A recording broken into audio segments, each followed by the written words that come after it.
Hello, I led a focus group of some of the faculty members on my campus on what they would like to have for staff development, and they said that they would like staff development on technology. One of the areas that they would like training in technology is on Blackboard. They said that they knew the basics of Blackboard, but they did not have training on the advanced features, and that this would be very helpful for them with their classes. They were especially interested in learning how to conduct online testing on Blackboard. Another area that the focus group members wanted staff development training on was with data analysis software. They wanted to be able to take the content that they were teaching in class and have it converted into data so they could see how their students were doing. Okay, one of the teachers stated that they wanted to do this so they could do correlational research with their classes. Another area that they would like staff development on is how to fill out the required paperwork. On our campus, each year the teachers must do what's called DI lessons. What DI stands for differentiating the instruction. And we have to teach a lesson where we show proof that we have differentiated the instructions for different groups within the classroom. And we are required to fill out detailed forms on this. And many teachers are very confused about how to fill out these forms. They also stated that the administration's view of DI is very different than what most faculty members see as DI. So this has also caused a lot of confusion, and they need clarification on that. They would also like clarification on how to fill out the paperwork for formative assessments. They said they do them in their classrooms. They conduct it sometimes on a daily basis, weekly basis, monthly basis. And they're just confused on how they're supposed to fill out the forms and how they're supposed to submit that to administration. And once again, a lot of times the faculty's view of what's acceptable for formative assessment is not what the administration is looking for. Therefore, they would like training on how to fill out this paperwork. The staff also stated that they would prefer to have their staff development in a combination of different delivery styles. They would like hands-on activities, collaboration with small groups. They particularly prefer a seminar style staff development with a lot of discussion over lecture style staff development. They also said they would be open to online instruction. They agreed that their perfect staff development session would consist of having their staff development divided up into multiple days. At our school district, we do about 3 or 4 days of staff development at the very beginning of the school year. Where all day long, for 4 days, we sit and we listen to staff development. And that's it. We don't have any more for the rest of the year. And the teachers all agreed that this was not the most effective way to do this because they have a lot going on at the beginning of the school year. They're trying to get ready for their classes, and they're really overwhelmed. And so they're not as focused on the staff development as they should be. The participants also stated that they really needed follow-up on their staff and developments in order to be effective. So they said that they're training on a new skill or a new strategy, and then it's like the administration forgets about it. Then it's never mentioned again. And if once the teachers go into classroom and they start using a new technology or a new strategy that's been taught to them, many times they run into issues, or when they try it, then they come up with different questions that they have. And there's no one to go to answer those questions, and they find that rather frustrating. Participants also asked for individualized staff development. So let's say they're taught how to use a smartboard, and then later on there would be a day or two where they could go and meet maybe one-on-one or in small groups with presenters or trainers of the smartboard and say, this is the issue I came up with, or how would you do this?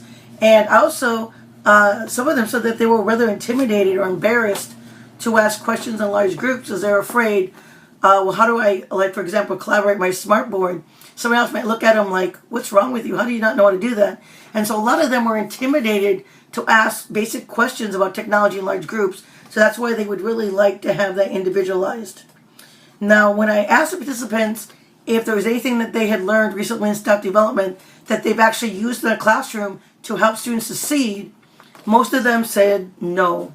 However, one teacher, who's an AP teacher, said that she had gone to an AP session this summer where she'd been taught how to put the students in small groups and give them a whiteboard. And when you ask the students a question, they all collaborate together and write the answer on the smart board, then flash it to the teacher. And the students really like it because it teaches, it's kind of competitive and helps them to review. And so that has been very, very effective. Also, other participants said, I think 2 of them, that this last summer they went with a group of teachers from our campus along with the principal to a session in Houston that was led by Harry Wong. And they said that Harry Wong's staff development was excellent, that they heard about many great strategies, but this was like at the beginning of the summer, and then they went home for the summer, and then by the time they came back, they had forgotten most of the strategies, and that there was absolutely no follow-up on it. And so even though they were told about all these excellent strategies, most of them never actually materialized and are being used today in the classroom. They also pointed out that they had asked for follow-up when they were at this session, saying they were really, really impressed with what Harry Wong had to say. And the principal had said, well, we're going to follow up with a book study, with a book that Harry Wong has written, but it has never been mentioned. It's like the administration has forgotten all about it. So the participants also stated they did not want all, like I said, all the staff development at the very beginning of the school year. They want it spread out throughout the year. And they said the effective way to be doing this is every couple of months, have a staff development day of maybe a whole day or half a day where the teachers can go in with questions that they have about what they learned at the initial staff development at the beginning of the school year. Participants also stated that the perfect staff development day would consist of collaborating in small groups. They would be able to exchange ideas and learn from each other. They also wanted the method of delivery to be mixed up, not just lecture style. They wanted to be in small groups. They wanted to be able to collaborate. They wanted hands-on activities. They also wanted maybe part of it to be online where they could do it when they had the time to do it. So,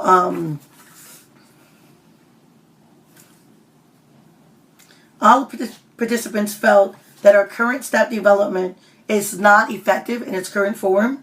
Okay, this is because there is a lack of communication between the administration and the staff and no follow-up to the initial staff development sessions. Because of no follow-up and lack of communication, the focus group agreed that our faculty members do not see staff development on campus as important, but that they would see it as more important, the faculty would, if communication was better and if initial staff development sessions were followed up with more training at a later date. Most participants agreed that there are adequate opportunities for staff development. Okay, the areas that would be most beneficial for our faculty would be technology, because we use technology every single day in the classroom with our students. The area that they felt was most inadequate was when we have motivational speakers come in. And many times at the beginning of the year, we have some keynote motivational speaker come in. And one of the participants said that he personally seen this almost as an insult, that the teachers are already motivated enough. And so how is somebody who's not even an educator supposed to come in and motivate them? So they did not like that. They also pointed out that motivational speakers are very expensive and that this was a big waste of money for the school district that could be spent in much better ways. The agenda was followed somewhat. However, what happened is I went over the first couple of items on the agenda and the teachers were like really into the focus group and they were really expressing their opinions and really going into detail on what they wanted. And we were running short on time, so I had to rush through the last couple items on the agenda. But it was just because the teachers were giving such quality feedback and great elaboration. The objective of the meeting was to find out what teachers felt they need in the area of professional development so they could best help their students. And this was definitely met. They did definitely tell me what they feel they need in order to help the students be successful. The way the participants of the focus group evaluated me was on a Likert scale survey where the participants rated me on a scale from 1 to 5, with 1 being strongly disagreed, all the way up to 5 being strongly agreed. And the participants rated me in the following areas: time management, effective communication, collaboration, listening, and relevance of topics discussed. And they all rated that things went very well. Every single person in the focus group gave me a score of 5, strongly agree with in every single topic that I did a quality job. The things that went well was the actual quality of the discussion. I was extremely impressed with, because this is an area that teachers feel very strongly about, and they were very honest, they were very open, they were very frank, and they gave a very detailed, elaborated answers. And so I was very, very impressed with that. Okay, also, I was impressed with this feedback is actually something that the administration hopefully will take to heart and will actually apply. And if they apply this information that I got from this focus group, it will make our staff development much more efficient. The teachers will start to value staff development and see it as important, and our school will become a much better place overall. And the thing that I would have changed was I would have made the focus group meeting longer. The principal had me meet on Friday morning when these teachers were available, and we only had about a 45-minute block. And some of the teachers were late, and by the time we got started, we only had about 35 minutes. And so the teachers were so passionate about this topic that they could have went on for at least an hour and a half. So if there is anything I could have done differently, I would have made the focus group longer. The surprising thing that I learned is that teachers want follow-up to their initial staff development. And this surprised me because I've heard, teachers hate staff development. They don't want staff development. Well, these teachers did want, not only did they want staff development, they wanted follow-up staff development to the initial staff development. And that really, really surprised me that they wanted that. But when they explained why, so their issues and the questions that they have once they have put the strategy into place could be answered, it made a lot of sense. This experience will transform my practice as a school administrator, in that I will ask the faculty what exactly they want for staff development, so it will be meaningful and productive and effective for them and for the school as a whole. I will also openly communicate with them so that so I know what they want, and they can, tell me, I like this, I didn't like this, I prefer, collaboration, I prefer online. I also will not spend a lot of money on motivational speakers, since the teachers said that they did not really like them, and they felt that that money could be utilized in a much more effective way to help students. And also, I will try to provide a variety of delivery styles in my staff development. I will not be one of those administrators who stands behind a podium and lectures like a robot for 8 hours a day for 4 days in a row. Instead, I will make sure that my faculty has staff development that has a variety of different delivery styles, such as small group collaboration, seminar style where they, feed ideas off of each other, online sessions, and so forth. Thank you.